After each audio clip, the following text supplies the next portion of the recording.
Could you now be taxed on your stocks and shares ISAs?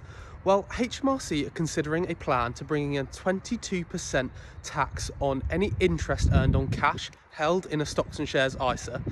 So the reason they're going to be doing this is because the government announced it's going to be reducing the amount that you can place in a cash ISA if you're under the age of 65 down from 20 grand a year to 12 grand a year, with your full ISA limit still remaining at £20,000, meaning that you can put the remaining £8,000 into a stocks and shares ISA. Now, the reason they're doing this is to try and encourage more investment, particularly into UK companies. However, what some people they fear might do is just put their money all in a stocks and shares ISA, but just leave it in cash and not invest it. And so the way they're going to try and circumvent this is to now potentially tax people on the cash held in their stocks and shares ISA. Now, the reason 22% is the rate that the government are considering is because this would be aligned with the new savings tax rate that they will also be bringing in at the same time, which has now been increased for basic rate taxpayers from 20% to 22%.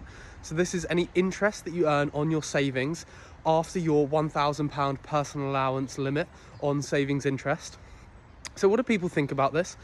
Well, generally there's mixed opinions. I mean, some people say this is good and it'll encourage more investment, particularly into UK companies, but other people are very skeptical and saying that, you know, what if you normally use a stocks and shares ISA but are just unsure about whether now's the right time to invest and want to just hold off for a few months? You're now going to be taxed on that money that you park to one side. And also, a lot of these investment platforms charge fees, and you need to have some cash available just to, pay these fees, the platform fees, management fees, any fund fees that you've got, or particular stock fees that you've got for purchasing a fund or a stock.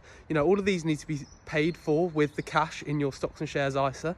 And so what do you think? Do you think this is a good idea, or do you think the government shouldn't be implementing this?